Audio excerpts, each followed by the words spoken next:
আমার যদি মন খারাপও থাকে, উত্তর যেহেতু আমি ইংলিশে দিতে পারি না, সেই জন্য কেউ আমাকে যদি জিজ্ঞাসা করে আমি উত্তর দিয়ে থাকি আই এম ফাইন, যা আমাদের প্রকৃত অবস্থাটাকে বোঝায় না। আসসালামু আলাইকুম।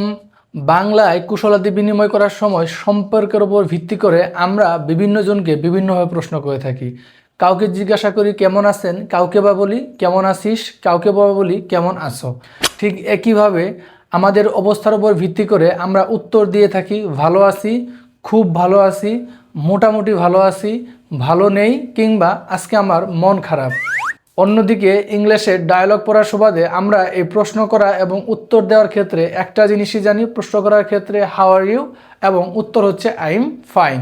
অর্থাৎ আমার যদি মন খারাপও থাকে, উত্তর যেহেতু আমি ইংলিশে দিতে পারি না, সেই জন্য কেউ আমাকে যদি জিজ্ঞাসা করে আমি উত্তর দিয়ে থাকি আই এম ফাইন, যা আমাদের প্রকৃত অবস্থাটাকে বোঝায় না। তো আজকের এই ভিডিওটি দেখলে আশা করি আপনার এই সমস্যাটির সমাধান হয়ে যাবে ইনশাল্লাহ। So without further ado let's get started. প্রথমে যে প্রশ্নটি দেওয়া আছে দেখেন, লেখা আছে how are you today, how are you today, অর্থাৎ আপনি কেমন আছেন। এইটা হচ্ছে দেখেন সাইডে লেখা আছে ফর্মাল। ফর্মাল কি? যদি অফিসিয়াল কথাবার্তা হয় সেক্ষেত্রে আমরা এটাকে ইউজ করব how are you today, how are you today. এরপর হচ্ছে ইংলিশে কেমন আছেন কিংবা কেমন আছো, অফিসিয়াল কথাবার্তা ছাড়া যদি এই প্রশ্নটি আপনি কাউকে জিজ্ঞাসা করতে চান তাহলে ব্যবহার করতে হবে কি হাউজ ইট গোইং, হাউজ ইট গোইং। যদি আমাদের সাথে কারোর সম্পর্ক তুইতুকারী বা বন্ধুত্বপূর্ণ হয় সেক্ষেত্রে আমরা জিজ্ঞাসা করবো হচ্ছে কি হেই হোয়াটস আপ, হেই হোয়াটস আপ। এরপর যে প্রশ্নটি দেওয়া আছে সেটা হচ্ছে how about you, how about you. অর্থাৎ আমাদের এই তিনটি প্রশ্নের যে কোনো একটি দ্বারা যদি কেউ আমাদের জিজ্ঞাসা করে এর উত্তর আমরা যাই দেই, সাথে আমাদের একটা প্রশ্ন জুড়ে দিতে হয়, যেটা আমরা ডায়ালগে শিখেছি হচ্ছে অ্যান্ড ইউ।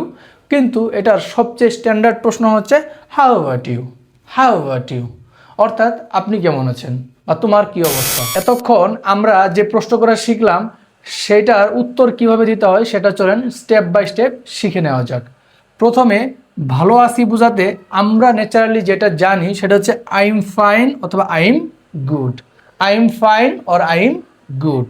এটাকে যদি আরেকটু স্ট্যান্ডার্ড কিংবা ভদ্রভাবে বলতে যাই তাহলে আমাদেরকে বলতে হবে I am doing well or I am doing great, I am doing well or I am doing great. এটা তো গেল ভালো আছি বোঝাতে, কিন্তু আমরা যদি অনেক বেশি ভালো আছি বোঝাতে চাই তাহলে আমরা কীভাবে বলবো? সেটা বলতে হবে I M over the moon, I am over the moon, অর্থাৎ আমি চাঁদের উপরে আছি। এটা না হয়ে এটার উপর আমি অনেক ভালো আছি, যেটা ভাষায় প্রকাশ করা যাবে না। অথবা I am on cloud nine, I am on cloud nine. তার মানে হচ্ছে আমি ভালো আছি, I am fine or I am good. আর যদি আরেকটু ভদ্রভাবে বলতে চাই তাহলে আমাদেরকে বলতে হবে I am doing well or I am doing great.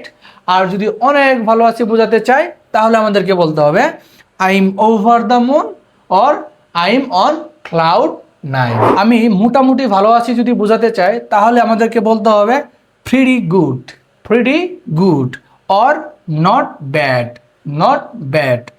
আর আমি ভালো নেই যদি বোঝাতে চাই তাহলে আমাদেরকে বলতে হবে not so good really, not so good really. আর যদি আরও একটু সংক্ষেপ বলতে চাই তাহলে বলতে হবে নট গুড, নট গুড। অর্থাৎ মোটামুটি ভালো বোঝাতে ব্যবহার করতে হবে হচ্ছে প্রিটি গুড আর হচ্ছে নট ব্যাড। আর ভালো নেই বলতে বোঝাতে আমাদেরকে বলতে হবে নট সো গুড রিয়েলি অথবা নট গুড। এরপর আমি যদি বোঝাতে চাই আমার মন খারাপ তাহলে আমি কিভাবে বলবো? তাহলে আমি বলবো হচ্ছে কি I am feeling down, I am feeling down. আগের মতোই বোঝাতে চাই তাহলে আমাদেরকে বলতে হবে just the same old, just the same old অথবা সেম ওল্ড, সেম ওল্ড। এখন এই কথাটি আমরা কখন ব্যবহার করব? আমরা ইউজ করব ওই ক্ষেত্রে, মনে করেন একজন ব্যক্তির সাথে 2 দিন আগে আপনার সাক্ষাৎ হয়েছিল। সাক্ষাতের সময় আপনি তাকে বলেছিলেন আই এম ডুইং ওয়েল, আমি ভালো আছি, কিংবা I am on cloud nine, আমি অনেক ভালো আছি, কিংবা আই এম ফিলিং ডাউন, আমার মন খারাপ, কিংবা নট সো গুড রিয়েলি, ভালো নেই। এগুলো যে কোনো একটি বলেছিলেন, এখন ওই একই অবস্থার ভিতর দিয়ে যাচ্ছেন, সেক্ষেত্রে আপনি বলতে পারেন জাস্ট দ্য সেম ওল্ড, আগের মতোই আছি, অথবা সেম ওল্ড, সেম ওল্ড, আগের মতোই আছি। এখন আপনারা এই আগের মতোই আছি এইটা ছাড়া এর আগে যতগুলো উত্তর আপনারা শিখেছেন, যে ভালো আছি, খুব ভালো আছি, মোটামুটি ভালো আছি, মন খারাপ, ভালো নেই, এগুলো সবগুলা প্রশ্নের উত্তর দিয়ে লাস্টে আপনি যোগ করতে পারেন জাস্ট দ্য সেম ওল্ড। যেমন আপনাকে কেউ প্রশ্ন করলো যে হাউ ইজ ইট গোয়িং, তখন আপনি বললেন I am on cloud 9 just the same old, অর্থাৎ আমি আগের মতোই অনেক খুশি আছি।